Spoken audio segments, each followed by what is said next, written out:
Halo guys, balik lagi di channel Superbike Suspects. Nah, tapi kali ini videonya berbeda karena nggak ada hubungannya sama motor. Nah, jadi kalau kalian follow Instagram gue @superbikesuspects, gue pernah nanyain mau nggak gue bikinin video tentang mobil pribadi gue. Nah, ternyata responnya bagus, jadi gue bikinin videonya. Oke, gue bakal kasih lihat apa sih mobil yang biasa gue pakai. Jadi ini dia mobil yang selalu gue pakai setiap hari. Ini adalah BMW 330i M Sport. Ini tipenya yang F30. Nah, ini mobil gue bakal ceritain sedikit dan gue bakal jelasin spek lengkapnya ya. Oke, jadi ini adalah BMW 330i M Sport tahun 2019. Ini mobil pribadi gue yang selalu gue pakai. Ini warnanya Estoril Blue. Jadi banyak banget yang ngira kalau gue tuh pakai BMW M3. Enggak bro, ini bukan M3, ini adeknya M3. Cuma karena memang warnanya ini special color, jadi warna Estoril Blue ini khusus untuk di trim M Sport. Nah itu juga yang ngebedain BMW 330i M Sport ini dengan 320i biasa, yaitu package-nya. Nah Estoril Blue ini cuma ada di 330i M Sport atau semua BMW yang punya trim M Sport ya. Bedanya apa sih trim M Sport ini sama BMW biasa? Yaitu pasti satu, body kit, warnanya beda, velgnya beda. Ini pakai velg M Sport juga, jadi ada logo M di velgnya. Side skirt juga beda. Nah yang bedain 330i M Sport ini sama 320 biasa yaitu juga mesinnya. Fun fact, sebenarnya mesinnya sama. Jadi 320i dan 330 itu mesinnya sama, hanya tuningnya berbeda. Gue bakal buka kap mesinnya buat gue kasih lihat ya. Nah, jadi kalau BMW itu bukanya di sini harus ditarik 2 kali. 1, 2. Nah, dia kebuka.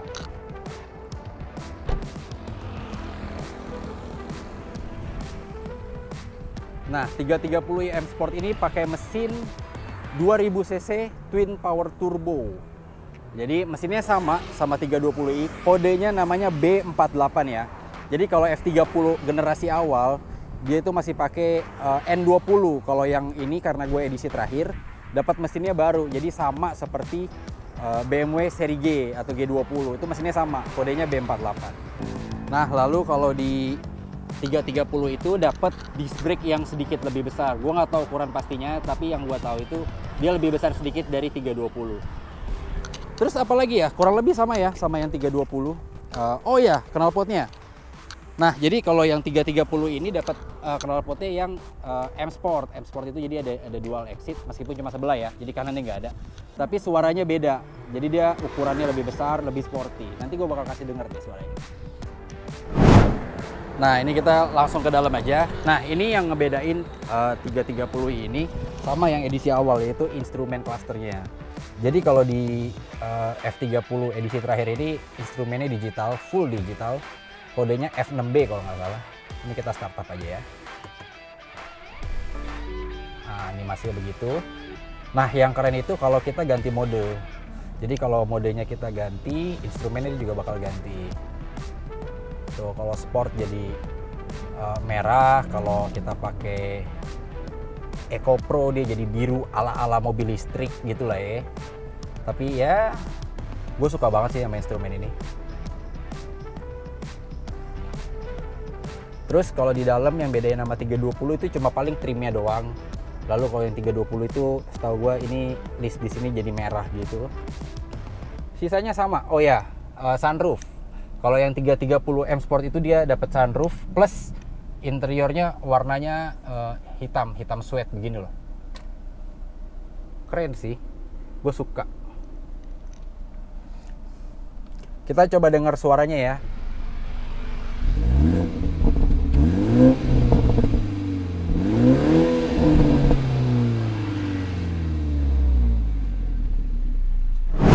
Oke, gue bahas dikit tentang fitur ya. Jadi di BMW F30 330i M Sport ini lumayan lengkap. Jadi seperti yang kalian lihat tadi, instrumen clusternya udah full digital, lalu joknya juga kanan kiri sudah elektrik, full elektrik, plus ada memory seat. Interior udah pasti full kulit, mobil Jerman. lampunya otomatis, wipernya otomatis, lampu luarnya pun full ya, jadi baik dari headlamp, lampu sen, lampu mundur semua full LED. Lalu untuk sound system, nah BMW ini udah BMW 330i M Sport ini ya, ini udah oke banget. Jadi dari sound systemnya pun udah premium speaker, dia pakai Harman Kardon. Oke, sekarang kita lanjut, kita bawa mobilnya jalan. Apa lagi ya yang harus kita bahas? Oh ya, ada satu fitur apa ya namanya ya? Mungkin fitur yang nggak terlalu penting, tapi gue suka ada di mobil ini, yaitu launch control. Ini gue bakal kasih lihat ya. Ini mumpung jalanannya kosong sekali, nanti kita agak berhenti di pinggir. Nah, gue bakal kasih lihat ini. Jadi yang fitur gue bilang tadi, jadi dia dari bawaan udah ada launch controlnya.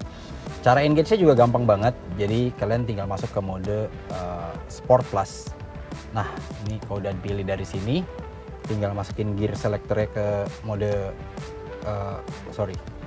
manual. Harusnya dia sudah otomatis. Kita tinggal gaspol, nanti dia ada lambang bendera.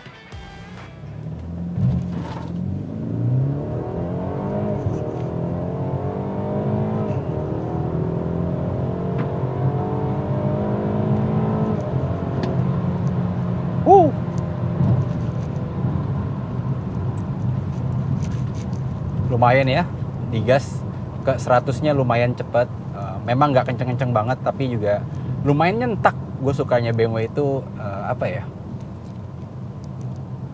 ganti giginya. Jadi meskipun mobil ini sebenarnya bukan dual clutch gitu, tapi ganti giginya tuh nyentak banget gitu kalau dimasukin ke mode sport. Nah, tapi kalau dibalikin ke mode normal atau eco, dia jadi halus. Kita coba gas lagi, ini mode manual ya.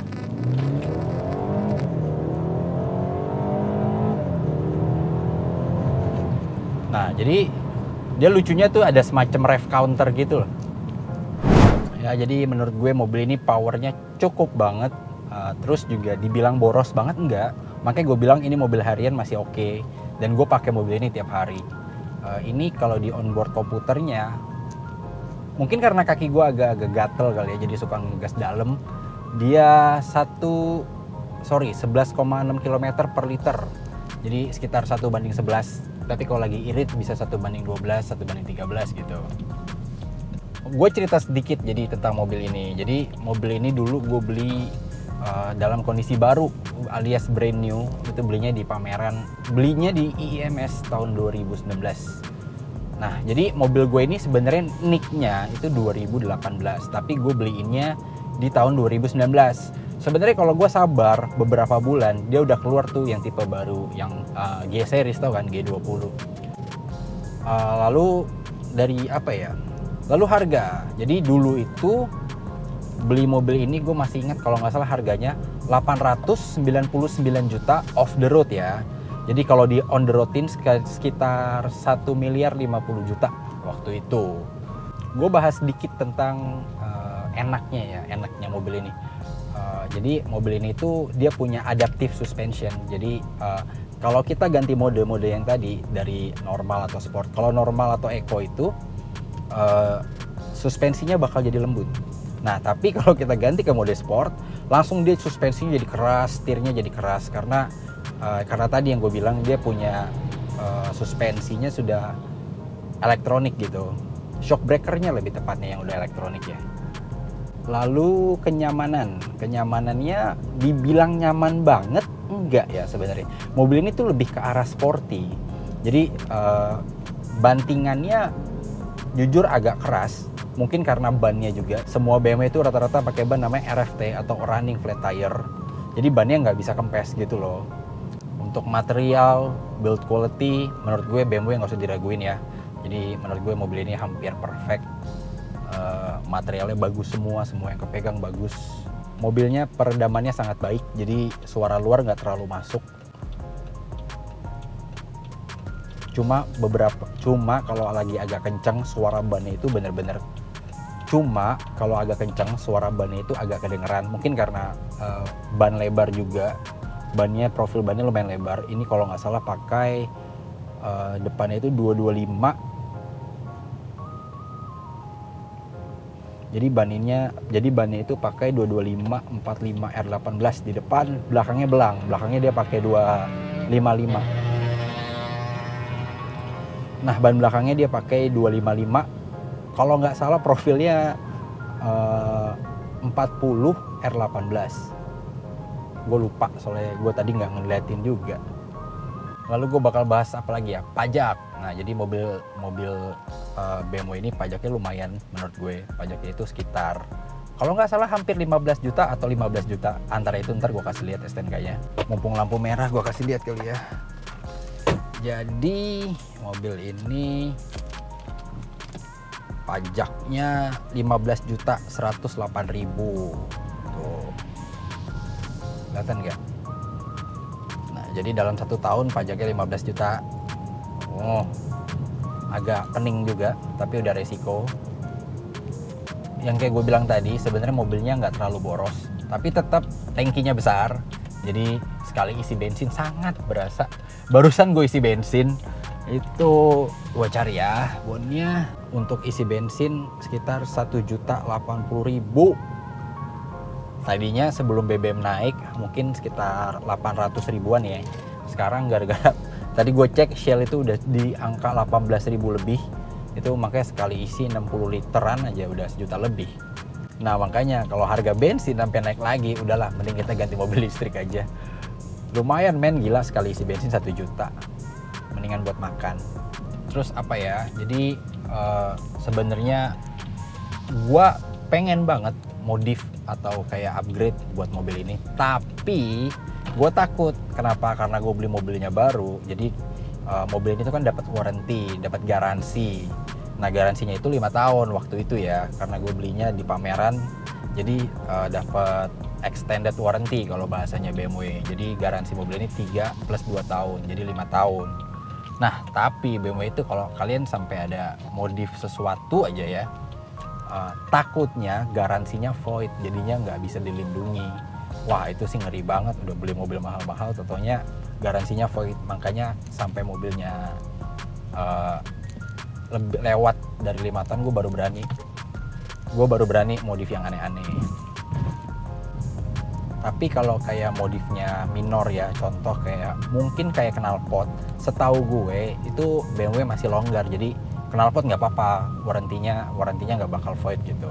Karena kayaknya umum banget BMW ganti knalpot. Nah, tapi kalau sampai remap dan ketahuan, itu garansi langsung void. Oke guys, jadi cukup segitu ya video pendek hari ini tentang mobil ini. Kalau kalian memang suka, gue bakal bikinin video lebih banyak tentang mobil ini.